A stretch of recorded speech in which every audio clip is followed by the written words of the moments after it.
We are following breaking news this morning from Detroit's west side. A woman was forced to jump from her window to escape a fire at an apartment building. 4 other people have also been taken to the hospital. Jennifer Ann Wilson is live on the scene. Jen, what's happening? Well, as you mentioned, a total of 5 people taken to the hospital this morning. The one woman who is being treated for injuries after jumping from her window, 4 others due to smoke inhalation. You can see behind me, this building is 12 stories high, an incredibly frightening thing when a fire breaks out in a building like this. And one of the residents I spoke with, Andrew Belcher, says he got the wake-up call just before 8 a.m. Then somebody came knocking on my door. It's fire, it's real, it's real, it's a fire, it's real. So I look out, the entire other half of the hallway is filled with smoke. You can't see the other end. Well, Andrew says he ran down 7 flights using the stairs through the smoke, but in the apartment where the fire started, it turned out that was Andrew's friend's apartment, Kia Brown. That's where she lives with her brothers. Fire investigators here on scene tell me that the fire started in the kitchen. It appears that Kia was cooking at the time that fire broke out. The smoke was thick and she was trapped in her apartment. Andrew Belcher says he didn't realize it was his friend Kia until he had already evacuated the building. I bolted over here to see if she was okay, what was going on. She was sitting in her window, crying, begging for somebody to help her because she couldn't go anywhere. What was she saying? Somebody help me, somebody save me, somebody do something.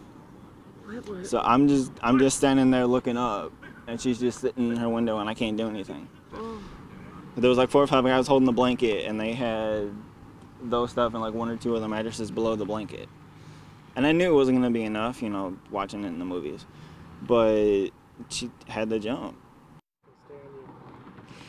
So she unfortunately missed those mattresses. I don't know if they would have made a whole lot of difference or not, but when she fell, she missed the mattresses. She sustained multiple internal injuries, according to officials, and is currently in surgery right now, being treated for her injuries. Again, for others also for smoke inhalation. The building was evacuated briefly, but now the owner of the building has let others back into their apartments, where some say that their apartments do smell like smoke. They're airing them out, but that fire was contained just to that one single apartment, where, again, investigators say that fire started in the kitchen. Reporting live here in Detroit, Jennifer Ann Wilson, back to you.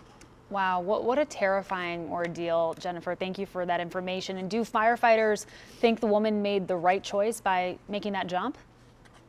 You know, Amira, it is such a tough call here, because in that moment, the friend of the girl who jumped said that it looked like she had soot on her. It looked like she was covered in like soot and smoke, the fire in her very own apartment. And there were others down below telling her to jump. And from where she was at in the back of the building, she couldn't see that fire trucks had pulled up already in the front.